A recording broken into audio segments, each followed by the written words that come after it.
warahmatullahi wabarakatuh.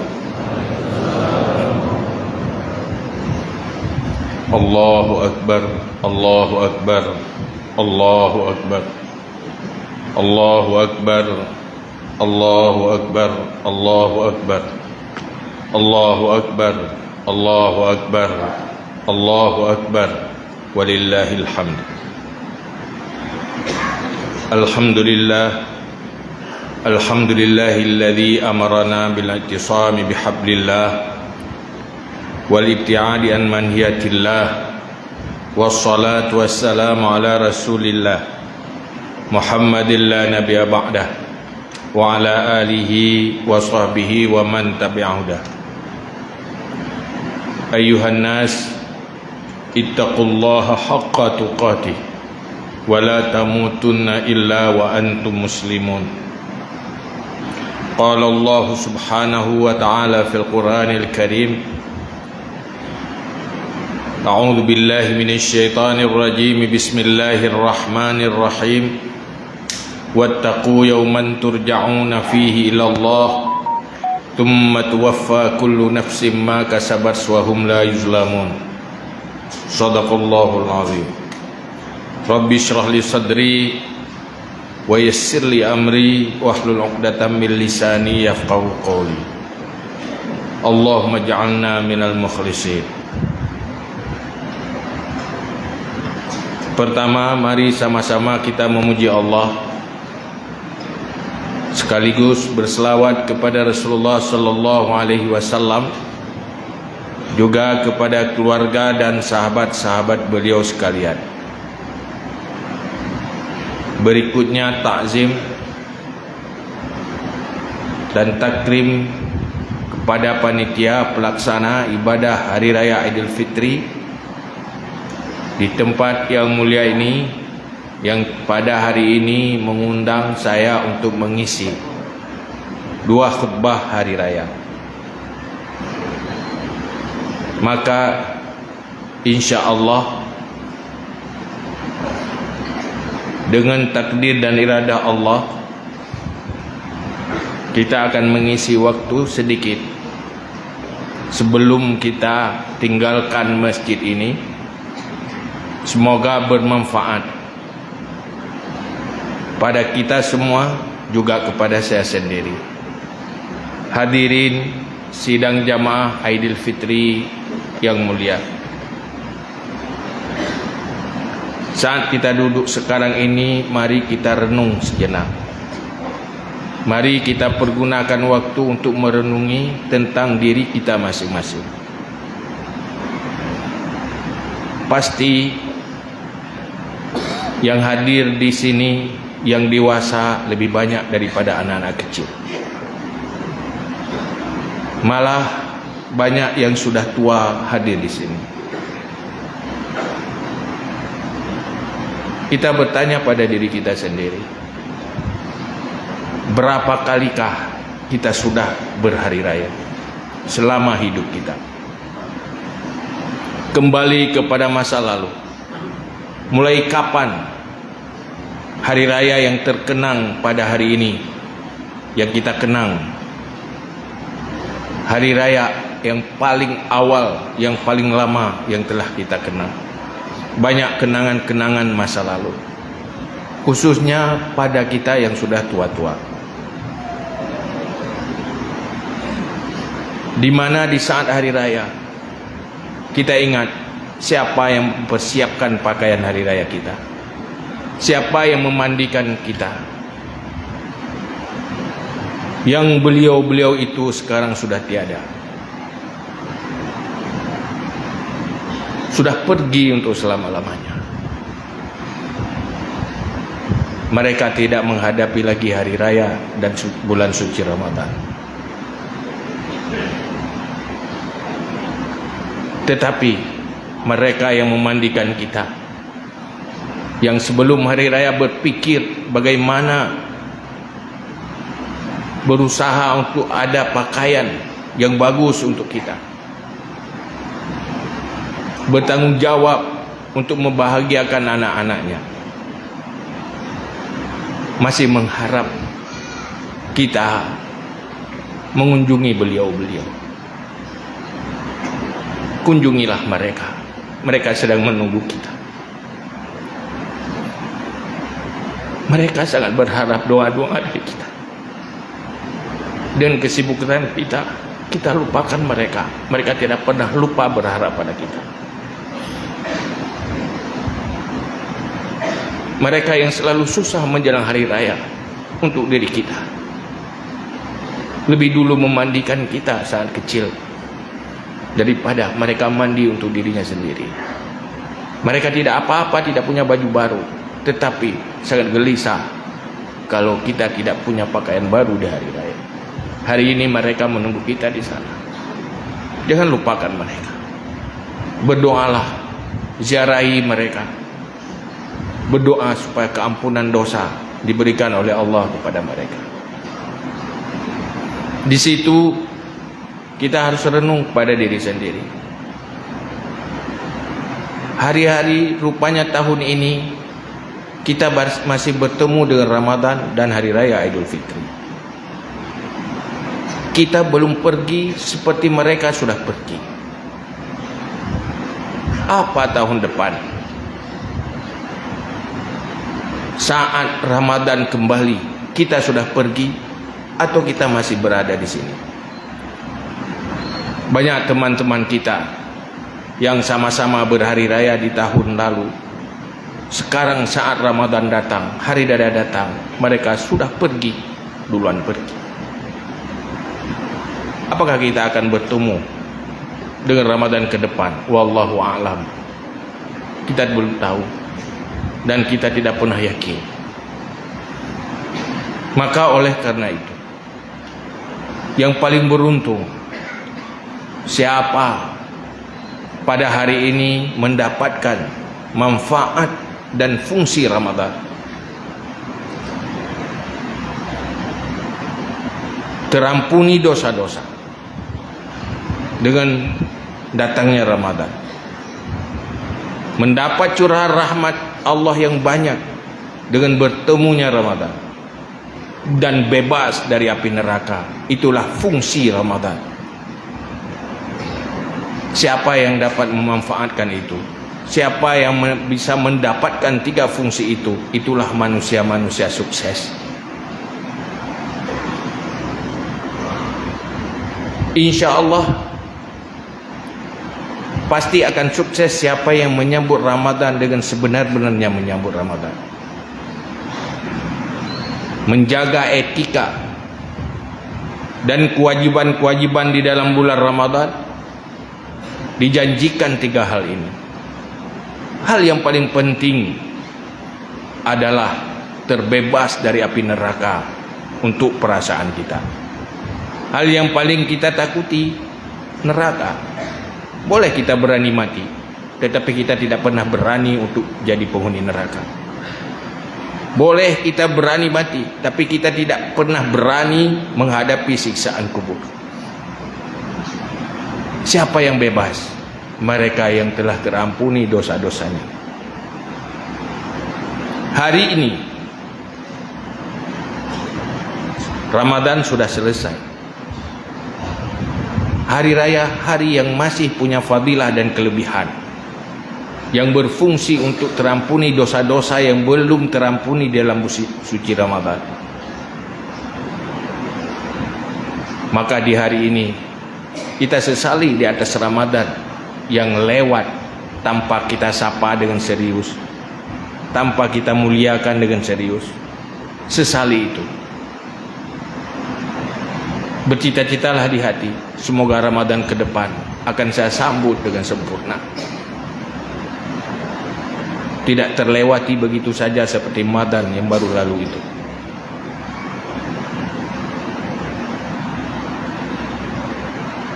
Oleh karena itu ada 3 hal penting yang ingin saya sampaikan pada hari ini sesuai dengan waktu yang singkat. Pertama,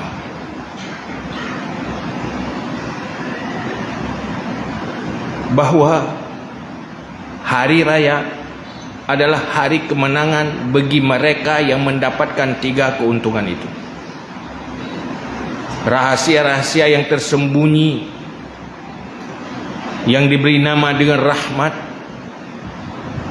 yang dijanjikan kepada orang yang menyambut bulan suci Ramadan, kemudian terhapus dari semua dosa, hutang dosa terlepas semua, yang ketiga terbebas dari api neraka. Itu hal yang pertama, sebuah kesuksesan dan kebahagiaan. Maka wajar hari ini kita melakukan hari kemenangan, menghadapi hari kemenangan. Kemenangan apa? Kemenangan dapat rahmat Allah, kemenangan terampuni dosa, kemenangan terbebas dari api neraka. Itu yang pertama. Yang kedua, Ramadan intinya adalah kita diajarkan untuk mampu menjadi orang yang bertakwa. Lewat apa? Lewat kemampuan kontrol selera dan emosi. Di ujung ayat Allah mengatakan la'allakum tattaqun. Kamu diwajibkan berpuasa sebagaimana diwajibkan kepada umat-umat sebelum kamu.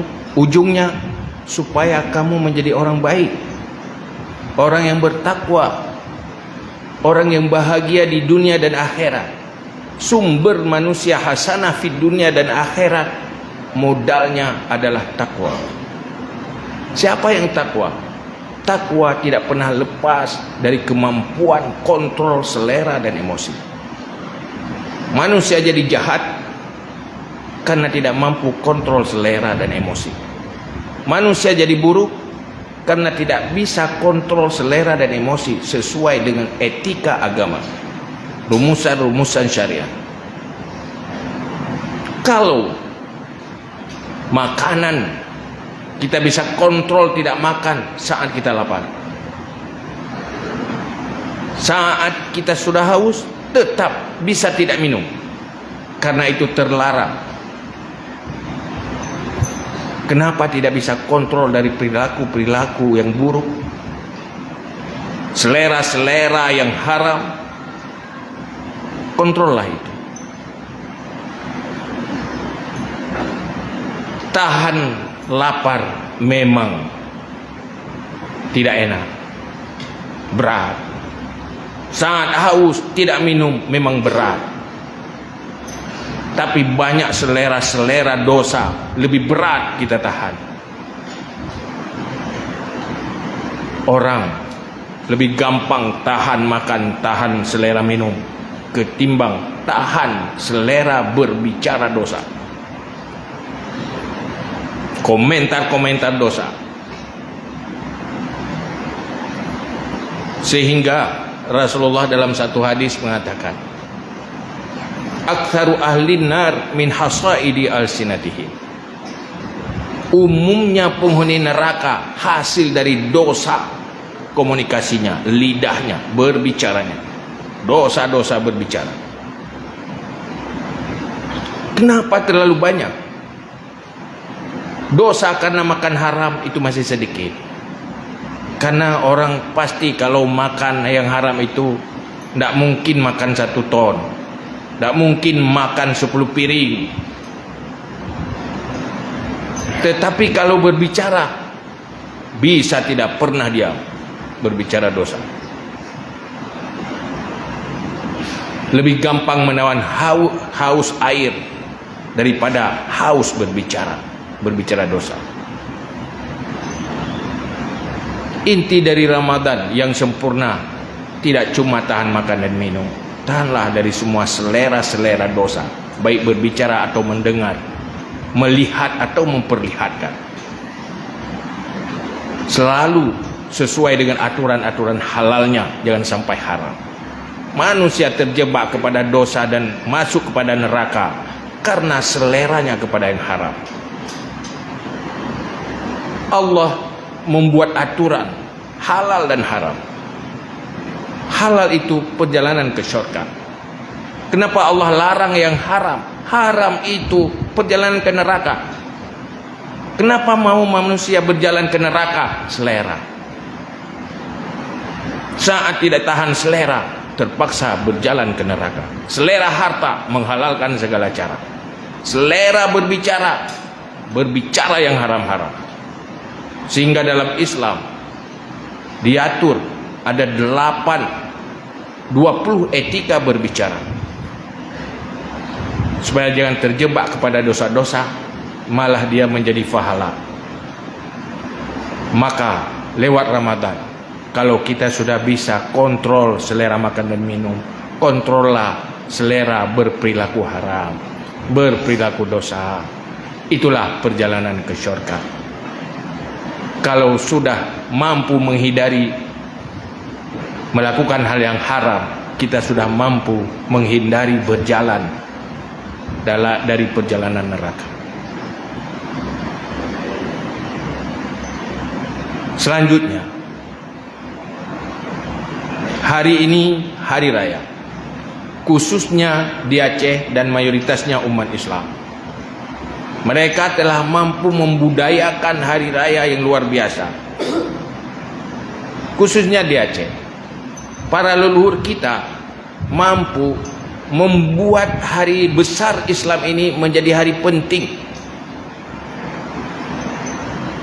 Sehingga banyak daerah-daerah lain sama antara hari raya dengan bukan hari raya. Malah orang tidak tahu ada beda rasa antara hari raya dengan bukan hari raya. Tapi di Aceh, orang Aceh sudah berhasil membesarkan itu. Sehingga kita melihat memfungsikan hari raya, hari untuk keampunan dosa, saling bermaaf-maafan. Maka uronyo na dosa antar manusia yang han ati han ampun cuma istighfar, ndak ampun hanya dengan ibadah-ibadah, zikir-zikir. Tetapi kalau dosa antar manusia itu perlu istibra. Mereka halalkan dosa yang berkaitan dengan manusia itu. Maka fungsi hari raya minta maaf, tapi dengan syarat-syaratnya. Jangan kita kira asal sudah minta maaf sudah lepas. Mereka harus maafkan dari hatinya, dan dia tahu apa yang dia maafkan. Kalau ada harta orang di kita, minta maaf, bilang harta apa. Yang baik dia nata cua tagayan, tak boleh orang adalah kemah. Nak pemaah do selalu kadang naruh hataron baklu. Iurinya nak depu nya potrat nya, kagak pemaah aju. Nya depu pemaahnya hana tulis dosa. Payah pegang. Man wat dia tak pegah mutamah bengeh. Kiban mah. Ke mutamah pemaah, kagak hanaklah. Maka payah cako rayu mereka supaya dimaafkan. Ini apalagi suami istri. Kadang dosa-dosa istri pada suami itu sudah puluhan tahun lewat hari raya, hendak pernah selesai dosa dengan suaminya. Kadang ada suami yang berdosa kepada istri sudah puluhan tahun berhari raya, tetap permanen dosa itu, hendak pernah terbayarkan. Malah kadang-kadang ada dosa yang dianggap kalau dengan suami seakan-akan itu tidak dosa. Nyan ba uroyo kajak kemah. Wo ya le kemah. Kalau baru dimaafkan harus menangislah supaya hatinya luluh dimaafkan. Baik pedeng ti dari. Pedo nauri nang ilu hanapu mengasalah ngelako ko hanapaya le kemah. Oh payah dengku. Karena paling banyak interaksi antar suami istri. istri, hal yang paling beruntung adalah ridha hati suami kepadanya.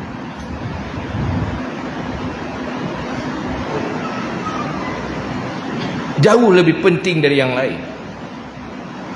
Suami, sebaik-baik suami adalah orang yang paling banyak berbuat baik untuk istrinya, untuk keluarganya. Apalagi dalam rumah tangga banyak terlupakan hak dan kewajiban antar suami istri.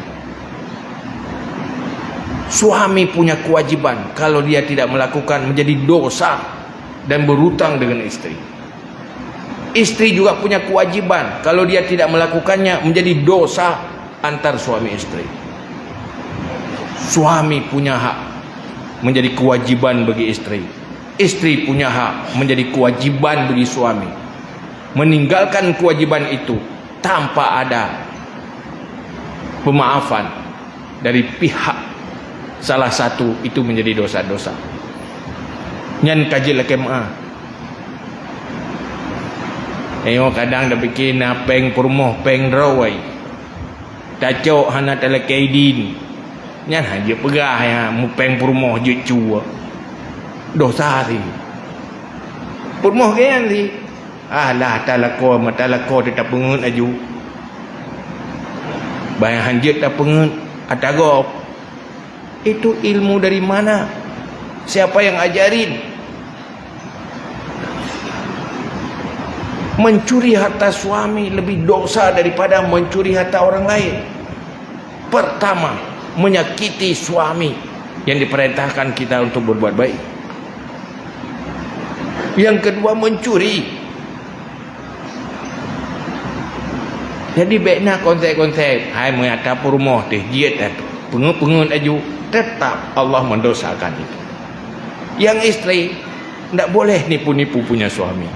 Maka kalau sudah nipu, kita suami-suami ditipu istri, jangan minta bayar, maafkan saja. Tetapi yang istri minta maaf, hai hilong nalu pengedron gara-gara COD dum. Aruh lum pengeju mempegah orang yang lum blow gulai 50 lum pegah tertu. Padahal bayar COD nya ya pegah balako ne puang maah ne pahala be mendosa ai tiji orang kira tengah. Itu baru contoh atau kata-kata yang saling menyakiti. Suami walaupun pemimpin rumah tangga juga ada batas-batasnya. Jangan lampaui hak-hak yang diberikan oleh Allah. Jangan tinggalkan kewajiban-kewajiban. Maka pada hari raya ini pastikan dulu, jangan sibuk minta maaf dengan orang lain, padahal orang di samping kita masih punya utang dosa yang belum selesai. Minta maaflah. Bahaya kalau mati sebelum selesai minta maaf. Juga dengan saudara-saudara yang lain, dengan tetangga, pergaulan dan semuanya. Itulah budaya yang sudah dibudayakan, minta maaf. Tetapi maaf itu harus dari hati. Tidak cukup basa-basi dengan lidah, tidak selesai. Pemaaf dosa lung kalau pemaaf putra dosa hanam depu api. Dia urung pegah kali depu lekai maaf, dia urung pemaaf nak depu putra kali pemaaf, itu tidak selesai. Yang kedua, yang selanjutnya, yang ketiga, hari raya itu hari sosial. Dalam Islam pertama diwajibkan membayar fitrah. Wajib membayar fitrah. Siapa yang wajib? Orang miskin wajib, orang kaya juga wajib. Kecuali miskin kelewat miskin, tidak cukup untuk kebutuhan satu hari raya. Rupanya semuanya diperintahkan untuk memberi, tapi tidak semuanya dibolehkan untuk jadi penerima. Yang miskin wajib fitrah, kecuali miskin tidak punya apa-apa, tidak ada kelebihan untuk kebutuhan satu hari raya. Ada kelebihan baju, jual untuk bayar fitrah. Yang penting pada hari itu tidak telanjang. Kalau cuma orang cukup kebutuhan pokok satu hari, pasti di bawah garis kemiskinan kalau ukuran kita sekarang. Tetapi wajib bayar fitrah, apalagi yang kaya. Tetapi setelah memberi boleh menerima.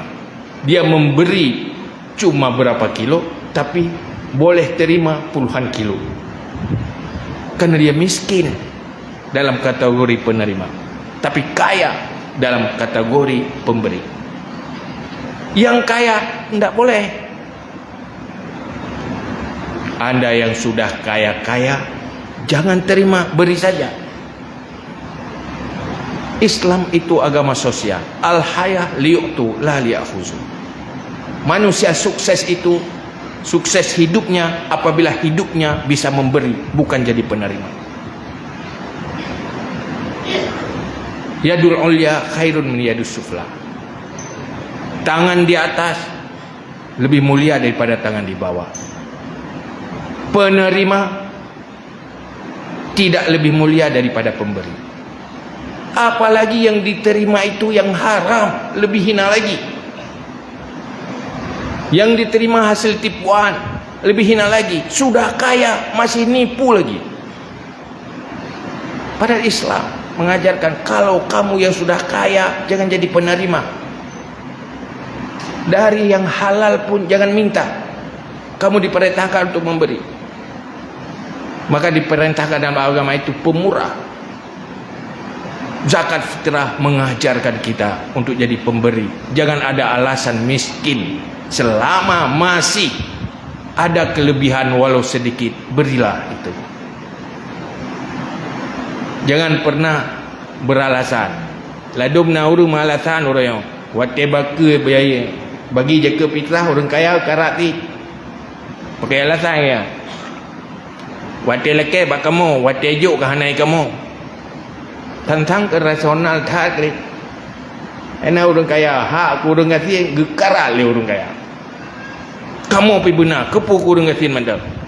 Baik wate leke bak kamu, wate juk ke hana ke kamu. Itu bodoh. Kita sudah ditempatkan pada sisi mulia jadi pemberi, kok mau turun di tempat yang hina jadi penerima? Penerima itu hina cuma terpaksa. Kalau bisa jangan jadi penerima. Kalau bisa jangan jadi peminta. Mulialah, bercita-citalah jadi pemberi. Jangan merasa beruntung saat jadi penerima. Merasa beruntunglah di saat kita jadi pemberi. Kalau Allah sudah memberi harta kepada kita, jadilah di posisi yang mulia, yaitu memberi. Memberi itu tidak cuma dengan zakat fitrah, kebutuhan. Sehingga pada hari raya ada jamuan. Orang kita, para leluhur kita membudayakan saling bertamu. Di sana ada fadilah silaturahmi yang luar biasa pahalanya. Di sana ada fadilah memuliakan tamu yang cukup banyak pahalanya. Lakukanlah itu di hari raya. Kenapa buat kuih? Kenapa buat persiapan untuk tamu? Ya, untuk mendapat fadilah menerima tamu, ad-diyafah. Kemudian di situ ada silaturahmi. Begitu penuh amalan kebaikan, fahla-fahla di hari raya kita yang telah dibudayakan. Lakukan itu sekarang.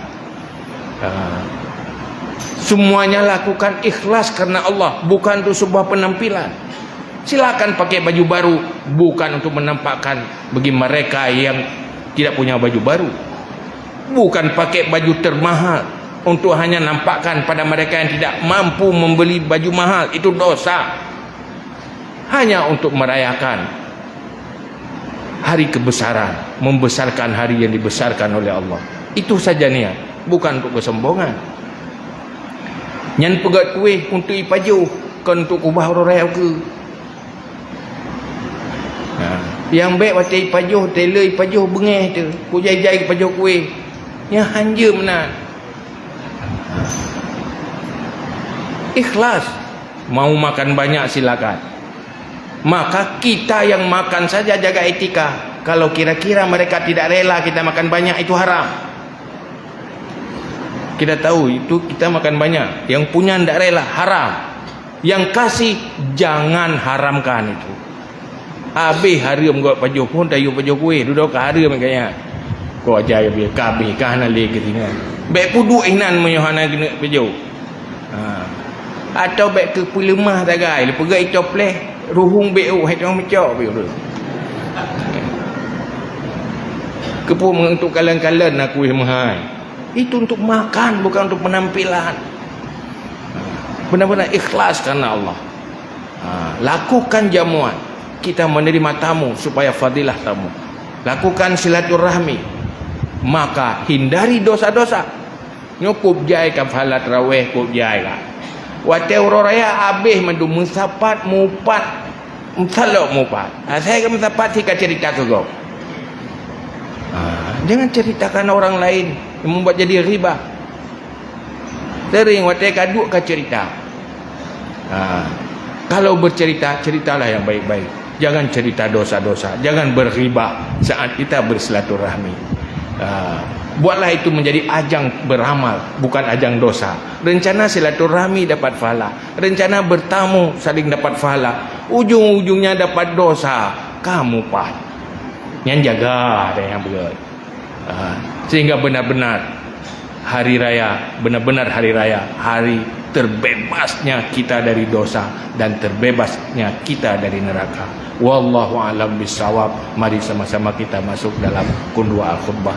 Allahu akbar, Allahu akbar, Allahu akbar, walillahil hamd. Allahu akbar, Allahu akbar, Allahu akbar. Allahu akbar, Allahu akbar, Allahu akbar, walillahil hamd. Alhamdulillahi rabbil alamin, wa bihi nasta'in ala umuri dunya waddin. Asyhadu an la ilaha illallah wahdahu la syarikalah, wa asyhadu anna sayyidana Muhammadan abduhu wa rasuluh. Allahumma salli wa sallim ala sayyidina Muhammad wa ala alihi wa sahbihi ajma'in. Ayuhan nas, usikum wa iyaya bitaqwallah faqad fazal muttaqun, wa huthukum wa iyaya ala ta'atillah wa ta'ati rasulih la'allakum tuflihun. Qala Allah subhanahu wa ta'ala fil Qur'anil Karim, Bismillahirrahmanirrahim, wattaqu yawman turja'una fihi ila Allah thumma tuwaffa kullu nafsin ma kasabat wa hum la yuzlamun. Shadaqallahul azim. Barakallahu li wa lakum wa ya fawzal mustaghfirin wa ya najatat taibin.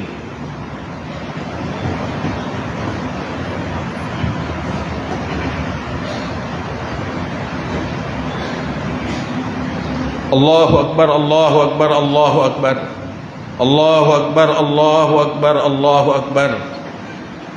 Allahu akbar, walillahil hamd. Alhamdulillahilladzi amarna bil ittisami bihablillah wal ibtiadi an manhiyatillah, wassalatu wassalamu ala rasulillah Muhammadin la nabiyya ba'dah wa ala alihi wa sahbihi wa man tabi'ahudah. Ayuhan nas, ittaqullaha haqqa tuqatih wa la tamutunna illa wa antum muslimun. Qala Allah subhanahu wa ta'ala fil Qur'anil Karim, wa huwa astaqul qailin, a'udzu billahi minasy syaithanir rajim, bismillahirrahmanirrahim, qul a'udzu birabbin nas, malikin nas, ilahin nas, min syarril waswasil khannas, alladzi yuwaswisu fi sudurin nas minal jinnati wan nas. Allahumma ighfir lil muslimina wal muslimat wal mu'minina wal mu'minat al ahya'i minhum wal amwat. Allahumma ansurna fa innaka khairun nasirin, waftah lana fa innaka khairul fatihin, waghfir lana fa innaka khairul ghafirin, warhamna fa innaka khairur rahimin, warzuqna fa innaka khairur raziqin, wahdina wa najjina minal qaumiz zalimin, wahab lana rihan tayyibatan kama hiya fi ilmika, wanshurha alaina min khazaini rahmatika birahmatika ya arhamar rahimin. Wala zikrullahi akbar, wallahu ya'lamu ma tasna'un. Assalamualaikum warahmatullahi wabarakatuh.